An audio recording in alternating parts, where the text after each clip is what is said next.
Hello and welcome back to the another episode of the Hindu News Analysis. The date is 13th August 2025, and in this video we are going to discuss some important articles which are very much relevant for your preparation. So without any delay, let us start with our first article, which is here on the screen. As you can see, it is about the High Court Judge Mr. Yashwant Verma. High Court Judge Mr. Yashwant Verma. So what is the story here? I guess everybody would be aware of it, that his property, his residence, it got some fire and lot of money was recovered there. The burnt currency notes were recovered from there. And then there were allegations of what? Allegations of corruption against him. Then the Supreme Court, they did the in-house inquiry with respect to that, and it was finally assumed. They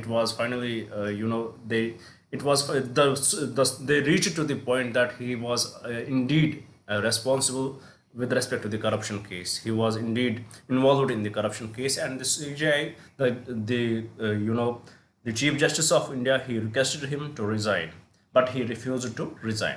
Now, with respect to this, this story here, the whole news here is with respect to the removal of him, the initiation of removal of Yashwant Verma.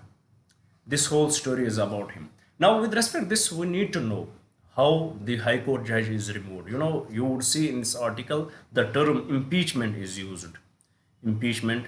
But please make it very much clear that impeachment term in our constitution is only used for the impeachment of the president, for the removal of the president. Nowhere else is it used. So please remember that. So with respect to this, as he was, it is assumed that he was indulged in the corruption, and it was highlighted by the in-house, in-house investigation which was done by the Supreme Court itself, and they requested him to resign, but he refused to resign. Now, what is the situation? Now the question is how he can be removed from this post. For this, the constitution is very much clear. We have the constitution, we have various articles. For example, we have article 124 and article 217 and 218 of the Indian Constitution, which deals with the appointment and removal of the Supreme Court and High Court judges respectively. But the Constitution does not elaborate the process how he can be removed. The Constitution only says what can be the grounds for his removal. If it is prone misbehavior, he can be removed. And prone misbehavior contains that it contains in it the corruption itself. So with respect to this, the Constitution does not prescribe as the solution. The Constitution does not prescribe as the procedure how the High Court or the Supreme Court judge can be removed. For that, the Parliament has enacted the law. What is that law? The law is called the Judges Inquiry Act of 1968. This is Judges Inquiry Act of 1968. This Judges Inquiry Act of 1968, it provides as a procedure how the Supreme Court or the High Court judge can be removed. And if the question would be asked in the exam that for the removal of the High Court or Supreme Court judge, you need special majority, and it is exclusively mentioned in the Constitution. Even though you need special majority for his removal, but it is not mentioned in the Constitution, but in the Judges Inquiry Act of 1968. So please make these differences. These are the differences why most of the students make these questions incorrect. Even though they have the knowledge, but they are not able to visualize where they are where they are making these mistakes. So this is how this then this is where this procedure of the removal of High Court judge is mentioned. So with respect to this case, with respect to Yashwant Verma case, the article here talks about that the Lok Sabha Speaker Om Birla has initiated the process of removing Justice Yashwant Verma. Justice Yashwant Verma of Allahabad High Court by admitting a motion signed by 146 members of the Parliament. That 146 members of the Parliament has signed the motion, and the Justice and the Chairman and the Speaker of the Lok Sabha, Mr. Om Birla, he has accepted this motion. Now, the initiation of the removal of the High Court judge or the Supreme of this judge, as he was the High Court judge of the Allahabad High Court, has started. Now, leave this aside everything. Now let's try to find out what is the procedure for the removal of judge. The first thing, there would be, it should be, the motion should be signed by, if this motion is initiated, first it can be initiated in both Lok Sabha as well as Rajya Sabha. If it is initiated in Rajya Sabha, then 50 MLAs, MPs should sign this motion. If it is initiated in the Lok Sabha, then 100 MPs should sign this motion. After the motion is accepted by the speaker, there would be the in-house inquiry. What would be there? There would be the in-house inquiry. After this motion is signed, the in-house inquiry would be there, and this in-house inquiry would contain the Supreme Court judge, it will contain the Chief Justice of the High Court, and it will contain the distinguished jurist. These three members will do the in-house inquiry. It is different from the in-house inquiry done by the Supreme Court in this case. So it is very much according to the procedure, according to the Judges Inquiry Act of 1968. First, the motion would be introduced. This motion should be supported by 50 MPs if in Rajya Sabha and 100 MPs if in Lok Sabha. Then once the motion is accepted, it will go for the in-house inquiry, and this in-house inquiry would be done by whom? It would be done by the three members, the Supreme Court judge, the Chief Justice of High Court, and the distinguished jurist. Then once the in-house inquiry is done, once they believe that he has done this, he was responsible for this corruption case, then there would be the voting on this motion, voting on the removal of the motion, and it should be passed by the special majority, 2/3 members of the 2/3 majority of the House and 2/3 present at the voting. So this special majority should pass this motion, and then he would be deemed removed. He would be he would be deemed removed, that he is removed from his office. And note one thing which we understood here, that this impeachment term, it is only used for the president. Please remember that it is nowhere used elsewhere. If any question in the mains would be asked with respect to the removal of the High Court judge, please refrain from using the term impeachment with respect to it. And rest we had understood. Once this motion would be passed, he would be deemed removed, and also in this process during the inquiry he would be given 14 days notice where he will represent himself. So this is how he is removed, and this procedure is given in the Judges Inquiry Act of 1968. The Constitution only talks about on the grounds on which he can be removed, but not the process, not the procedure how he can be removed. So with this, I hope you had understood this article. Now let us see what were the key points. Let's summarize the article through the key points so that you don't need to read the article again, and then we will solve the question. First, impeachment process initiated. The Lok Sabha Speaker Om Birla has formally initiated the process to remove Justice Yashwant Verma of the Allahabad High Court that we had discussed. Corruption, what were the charges? Corruption charges. The charges against the judge are related to corruption, specifically the discovery of burnt wads of currency notes at his official residence in March that we had also discussed. 3-member inquiry committee. A committee has been formed to probe the charges, consisting of Supreme Court Justice Arvind Kumar, Madras High Court Chief Justice Manindra Mohan Srivastava, and Senior Advocate B.V. Acharya. These would be the members of the these would be the members of the in-house inquiry, inquiry committee. Then we have the constitutional and legal basis. What are the constitutional and legal basis for that? The impeachment process is being conducted under the framework of Section 3, Clause 2 of the Judges Inquiry Act of 1968 and is based on the constitutional provisions in Article 124, 217 and 218 that we had discussed. Then there is prior in-house inquiry was there, which I also highlighted that before it was introduced, this motion was introduced, the prior in-house inquiry was done by the Supreme Court.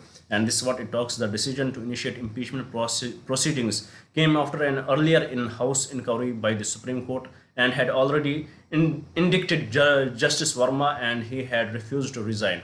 That we had discussed. And one more thing I would like to mention here, that he would be the first judge of the High Court or the Supreme Court who would be removed through this process, if he would be removed. So please remember that till date no judge has been removed through this process. So with this, I hope you are very much aware what is happening in this article, or how it is relevant for your preparation. Now let's see what kind of question can be asked here. The question says, with reference to the removal of a High Court judge in India, consider the following statements. The motion of removal can be initiated by at least 100 members of the Lok Sabha or 50 members of the Rajya Sabha, correct. The final motion of removal requires simple majority. This is totally incorrect. It requires special majority in both houses. The Judges Inquiry Act 1968 governs the procedure for the investigation of a motion for removal. That is also true. So with respect to this question, the correct statements are statement 1 and statement 3 only. With this, I assume that everything how this article can be relevant for your exam, we had covered that. Now let's move to the another article. But before we move to the another article, I would like to give you the brief introduction about the initiative which we had started here. Well, from 2nd June 2025, we had started an initiative here by the name Target IAS 2026. Under this initiative, every day we had promised you that we will upload 2 videos, one in the morning session where we will discuss the current affairs, which is this video. Second, in the evening session where we will discuss the static syllabus of yours that we upload in the evening, And here in the static syllabus, we had promised you that by the month of January 2026, we are going to complete your full syllabus, whatever would be required for you to clear the exam, whether it would be related to prelims or mains, but the only exception is that we are not going to cover your optional subjects. And one more thing here, as we started discussing the static syllabus here, we started with the Indian polity, which took us 30 lectures to complete. We discussed every aspect of Indian polity which can be relevant for your prelims or mains. Then we took up the governance part. It took us 11 lectures to discuss the governance part and discussed everything what is required for you to clear the exam. And from yesterday, we had started to discuss ancient history. So if you want to be the part of it, it is totally free, available on our YouTube channel. You would see different playlists for that. So please do join us, do subscribe the channel, do share it with your friends so that they may also get benefited from this initiative. And please do write in the comments what else should we bring for you guys. And one more thing I would like to mention here, as we are delivering these lectures at the same time, as I had told you, we also prepared your notes. For the Indian polity and governance, we had prepared a book, which is a comprehensive book for your prelims and mains. And I believe that every concept, every aspect of your syllabus we had discussed there. And the good thing about that book is that after every concept which we discussed there, we had brought up a prelims as well as mains questions, so that it will give you the idea how the questions can be asked from those topics. So if you want to get access to this book, just mail us. The mail ID would be given in the bio session, in the bio of this video, and you would be told to pay 200 rupees only. Ideally this book should cost more than 800 rupees, but as I had promised you from day one that it would cost only 200 rupees, so for you guys it would be 200 rupees only, and it would be in the soft copy. So you would have to mail us and we will definitely send it if you want to get access to it. It is totally your discretion. Now without any delay, let's move to the another article and see what is given here. Well, it is about how does the satellite internet work. And basically this article has talked various aspects. First, what is the issue with the current with the on-ground internet? What are the various issues with respect to that? How the natural disasters, for example, if there would be climate change, if there would be fast winds, how it impacts the internet, and how satellite internet is different from that, and the accessibility of satellite internet. Then it also talks about various orbits, low Earth orbit, and it talks about various things in that, how they are different from each other. And finally, it gives us the proper analysis of it. And let's try to understand this article through the key points, so that it will become easier for you, and we will not invest that much time on this article. First, the article highlights the necessity of the satellite internet. The terrestrial networks are limited by physical infrastructure. That is 100% correct. These terrestrial internet which we have right now, they are very much limited by the physical infrastructure. For that we need wires, we need towers, and they are very much susceptible to the natural calamities. So definitely there are various drawbacks with respect to the terrestrial internet, making them unsuitable for remote regions. 100% for the hilly regions, it becomes very unsuitable. I am from Jammu and Kashmir, and in the Jammu and Kashmir I am from northern Kashmir, which is a kind of a hilly region, and there it is definitely the access to internet is little harsh there. So these are the real drawbacks of the terrestrial networks.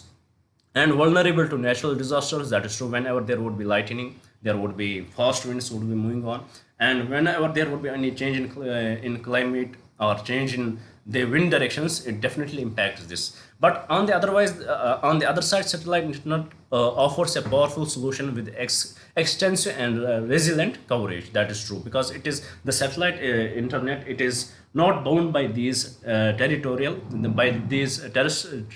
limitations. It is not bound by these limitations. It is not bound by these towers. It is not majorly dependent on these things. Its dependence is on the satellites. Then its usage, it has a dual usage nature. Satellite internet is not just a civilian technology. That's true. Its applications extend to military operations, such as seen by the Ukraine's use of Starlink for troop coordination and drone operations. So this also highlights the dual use of this satellite technology, satellite internet. It is not just limited to the civilian technology, but it can be used in the military operations too, as it is evident, very much evident from the Ukraine's use of Starlink. Then there are three main orbits where the satellites are deployed in, and when we deploy these satellites in these three orbits, their frequency, their latency changes, and let's see how they are different. And from this part, you can expect a prelims question. From this part, you can expect a prelims question from the science and tech syllabus. So let's see what does it say. Here it talks about the geostationary Earth orbit. Geostationary Earth orbit.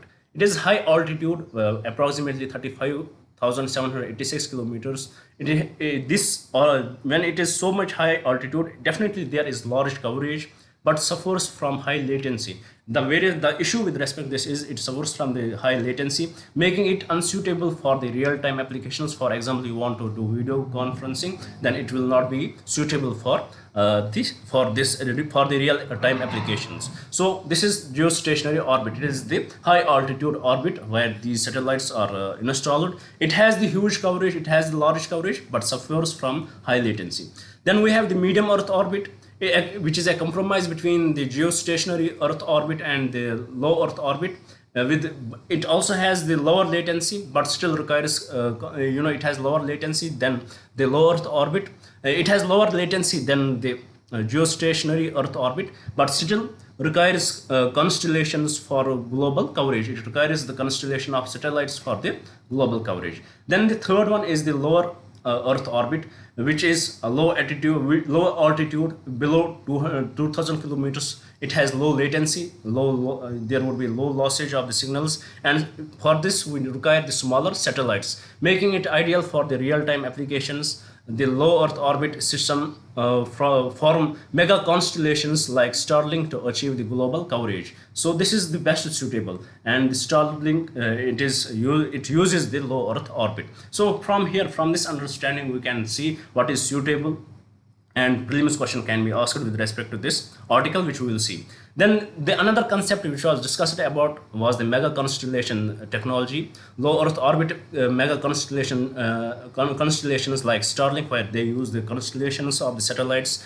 use thousands of small interconnected satellites with optical inter-satellite links to create a seamless internet in the sky. So there is this optical inter-satellite links are created in these mega constellations. So to create this seamless internet in the sky, this allows for the global data routing and minimal reliance on ground stations. It allows for the global data routing and minimal reliance on the ground stations like towers, and significantly it reduces the latency, it reduces the loss of signals. So this is how it is best suited. Then we have its diverse applications. What are the diverse applications of it? Satellite internet has vast potential to transform various sectors, including the military, disaster response, healthcare, transportation, and agriculture. The article concludes the control over this technology is becoming a new dimension of national power, and India must develop a comprehensive strategy to integrate and govern it. So this is what the article here talks about. Now let's see what kind of question can be asked from this article. Let's have a look at it. Here the question says, with reference to the satellite internet, consider the following statement. First, low Earth orbit satellites are ideal for real-time application. Correct, due to their low latency.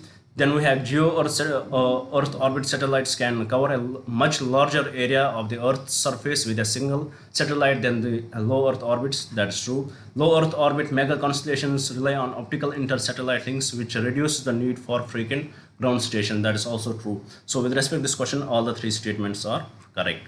Now with this, let's move to the another article and see what it is about. Well, it is about the clear the myth recognize organ donations as a lifeline. Organ donations, this article talks about the organ donations. This article gives us the data with respect to the organ donations in our country. And it has highlighted that only 0.8 persons out of million donate their organs. And it also highlights that in our country, the dependence on organ donations is very huge. It highlights that the dependence on the organ donation in our country is very huge. The demand is very high and the demand is very high and the supply of these organ donation is very low. And the reason for that, this low supply, is that the reason there are myths associated with it. First, there are various myths associated with it, that they believe maybe there would be the religious factor.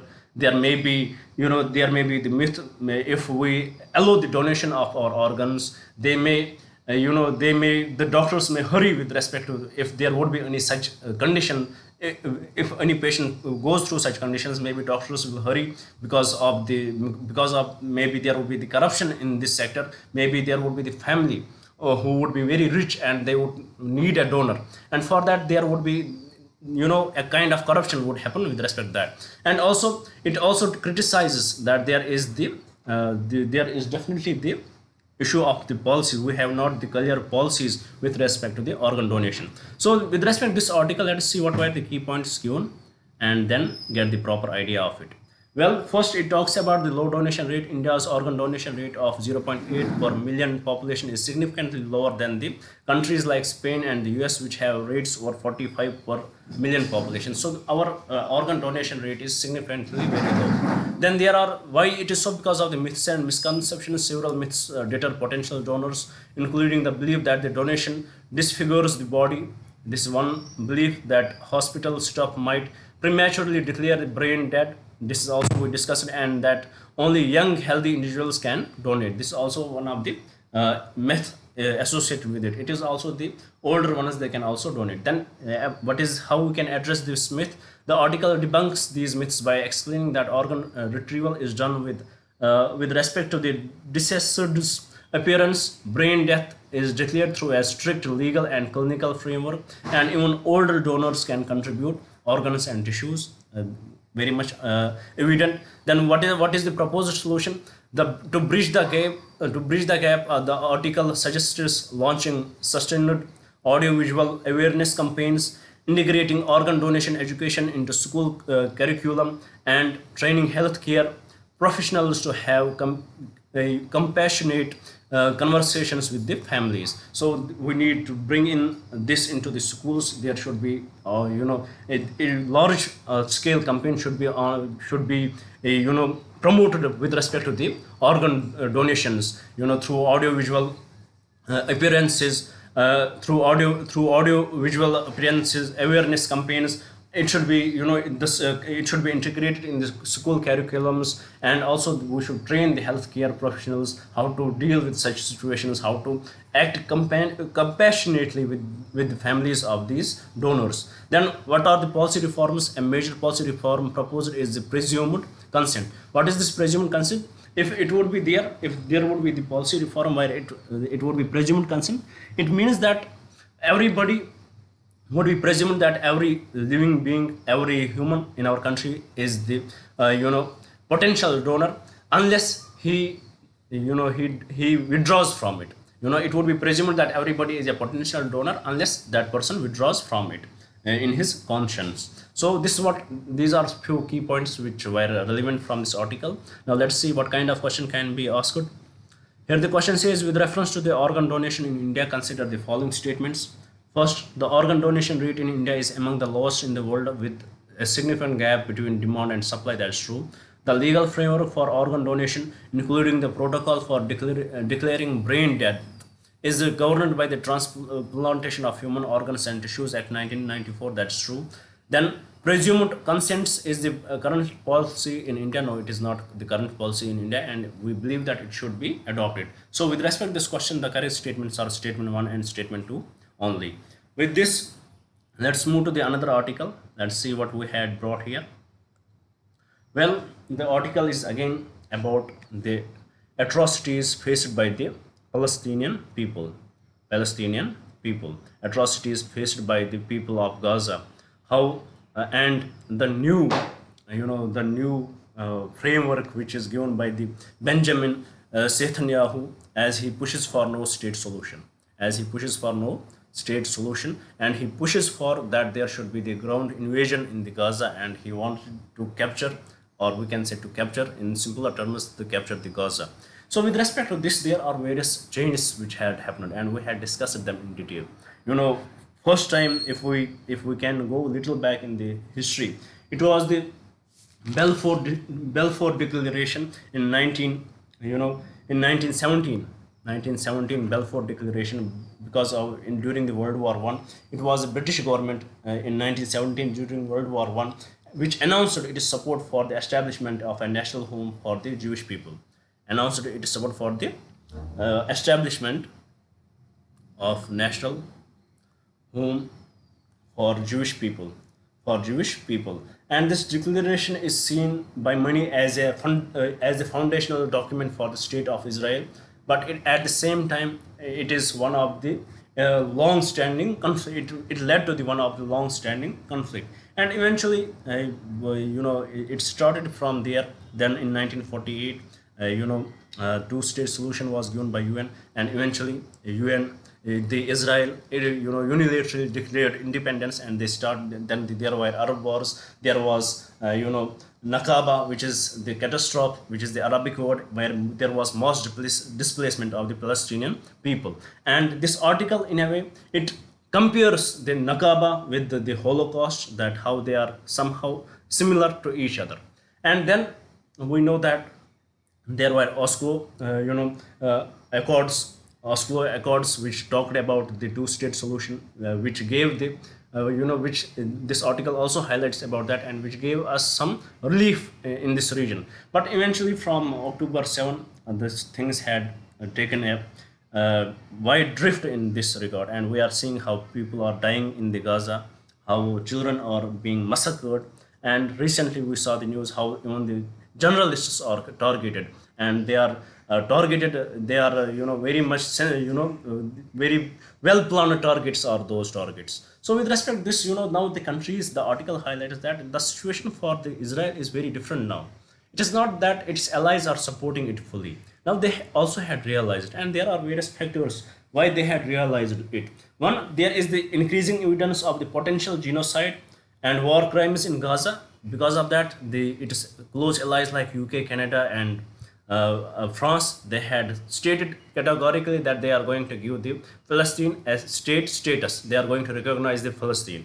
And second, a decisive shift in global public opinion against Israel. And the global public, the people in the world, they are not blind. They had realized the importance of the issue, and their opinion for the Israel has changed. Because of these things, because of the huge pressure from the world, these countries are now supposedly to accept to recognize the Palestine as a state. So now the article highlights that as the countries like India, we had always stood for the Palestine. We had stood for the two-state solution. We believe in the existence of both together. We believe that the people in the Middle East should exist, have the right to exist. So similarly, other countries are forcing for that, and this article urges that the people in the world, they should push for the ceasefire. They should push, that these atrocities should end there, and this is what what should be the demand. What is the demand of the time? So with respect to this, let's have a look at the key points which were highlighted in this article, and then try to solve the question.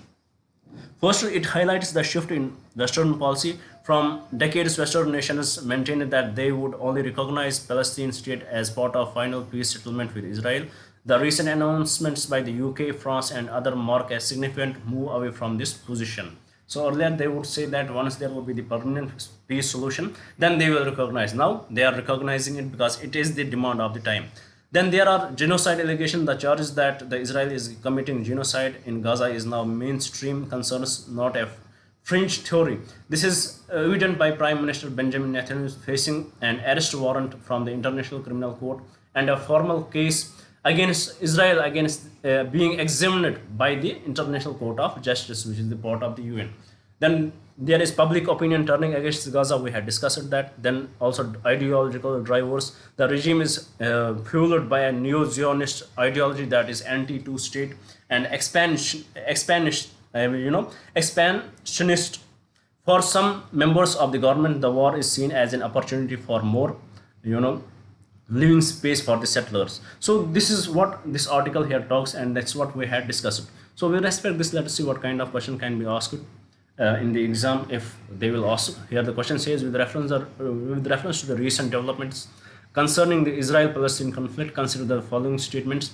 The Balfour Declaration was issued by the British government in 1917, supporting a Jewish national home in Palestine. That's true. Then the second, the International Criminal Court is examining a genocide charges against Israel. No, it is not the International Criminal Court. It does not examine against the countries, but individuals. It is the International Court of Justice which is doing so. So second statement is incorrect. Now what does the question ask? Which of the following statements are incorrect? The incorrect statement is only 2. So this is the correct statement with respect to the question. So with this, I hope you had understood it. It is very much evident. No need to discuss that much. Everybody knows what is happening in Gaza. As it is said that you don't need to follow any particular religion to support the people of Gaza.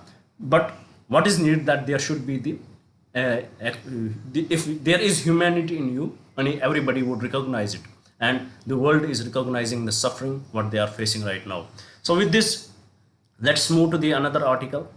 Here it talks about the cabinet gives approval for 4 semiconductor plants, very relevant for your exam under the under the Indian semiconductor mission. India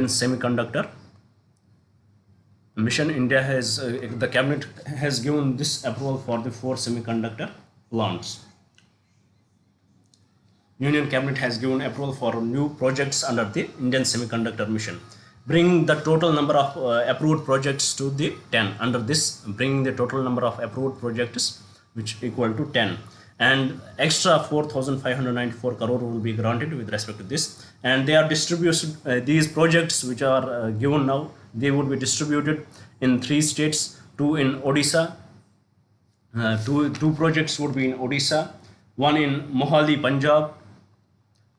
Punjab, and 1 in Andhra Pradesh. This question can be relevant for your exam. It can be asked in the prelims exam. The project focuses on a range of crucial technologies, including the silicon carbide, discrete semiconductor manufacturing, and advanced packaging. These projects are strategically important for India, especially for the applications in defense, electric vehicles, and space equipment. So with respect to this, let's see let's have a look at the key points given in the article, and let's solve the question then. Here are the key points. 4 new projects approved. The government has approved 4 new semiconductor manufacturing projects under the ISM, increasing the total number of projects to 10. We discussed that. Then what is the geographic distribution? The new projects are located in Bhubaneswar, Odisha, 2 in Bhubaneswar, 1 in Mohali, and 1 in Andhra Pradesh, expanding the semiconductor manufacturing footprint in India. Focus on the strategic technologies. The project will focus on advanced technologies like silicon carbide, which has application in high voltage and high temperature environments, and advanced packaging, which is crucial for modern chip design. Then what is this significant investment? The 4 projects have a cumulative investment of 4,594 crore, contributing to the overall mission goal of attracting substantial investment into the sector. So with respect to this question, this article, what question can be asked? Here the question says, with reference to the Indian semiconductor mission, consider the following statements. First, the mission aims to provide fiscal support for investment in semiconductor fabrication and display manufacturing. That is true. All projects approved under ISM are required to be located in the coastal states. No, we saw that Punjab was there, so second statement is incorrect. Third, silicon carbide technology, a key focus of the new project, is primarily used for low power consumer electronics. No, it is not primarily used for low power consumer electronics. This statement is also incorrect. So with respect to this question, the correct statement is one only. And so the correct option would be option A. With this, let's move to the last article of today's discussion. Well, it is about the Supreme Court has taken up the petition where it is going to discuss about the section 152 of the BNS. We know that before the BNS 2023, BNS it replaced the IPC. Under IPC there was one section which was highly criticized, and the section was section 124 of the IPC, and it is often called as it was the sedition. It dealt with the sedition, that it was misused. Mostly it was misused against the journalists, against the people who are going to criticize the government. So with respect to the various judgments, with respect to this sedition cases, with respect to the section 124 of the IPC, various cases, there various judgments are there, and various judgments dealt with it, and eventually, there were various judgments with respect to it, and on time it got diluted. Once it was replaced, the government said that they are not going to take up the sedition. But eventually, once the BNS was brought in, we saw that in the BNS there is section 152, which is very much similar to sedition, but the word sedition is not used, but the language which is used there to protect the sovereignty and integrity of the nation, you can be arrested for that. The language which is used is very much vague, which can have different interpretations. So with respect to this, let's try to find out what are the key points. And this BNS section 152 is under the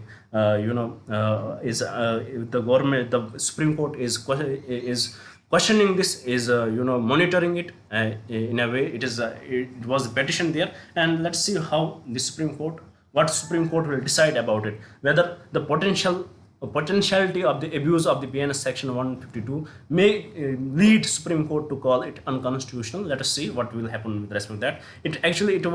The petition was filed by the journalist against whom it was imposed. So, and for that journalist, the Supreme Court has already given the protection. He is against the arrest. Let's see what key points are there. Here, the constitutional challenge. The Supreme Court is examining a petition that challenges section 152 of the BNS, arguing that it is unconstitutional. Controversy over section 152. Petitioner claims that section 152 displays, despite avoiding the term sedition, is essentially the same as a repealed section 124A of the IPC. That is exactly we discussed. Vagueness and free speech. The main argument is that the provision is vaguely worded, which allows for its misuse and creates a chilling effect on freedom of speech, especially for journalists. That's true. Legal precedent. The Supreme Court cited the landmark Kedarnath Singh case, which established the sedition charges can only be invoked if there is clear evidence that the words or actions incited violence. So Kedarnath case was one of the landmark judgments with respect to it, where in which the sedition was very much diluted. So these are some findings, for some key points which were in the article. Now let's see how question can be asked from this article. Here the question says, with reference to the new criminal law in India, consider the following statement. Section 152 of Bharatiya Nyaya Sanhita replaces section 124A of the Indian Penal Code. In a way, it is alleged, it is true. Not fully, but we can mark here, it is true. Second statement, the Supreme Court's ruling in the Kedarnath Singh's case had limited the scope of sedition. That's true. Then the third, the Bharatiya Nagrik Suraksha Sanhita is the new law replacing the Indian Evidence Act. That's incorrect. What is the law which replaced Indian Evidence Act? If you had watched till now, then it would be your homework. Please write in the comments if you had watched it till now, if you had watched this video. So with respect to this question, the correct statements are statement 1 and 2 only. With this, I will conclude this discussion. I hope everything which we had discussed here was very much understandable for you guys. I hope I had not missed any point. And if there is any confusion, please do write in the comments. We are here to help you. This initiative, as I always say, it is about you. So please don't hesitate to comment. Don't hesitate to write what else should we bring for you guys. Now with this, I would like to conclude. Thank you for staying with me. Thank you very much and have a nice day.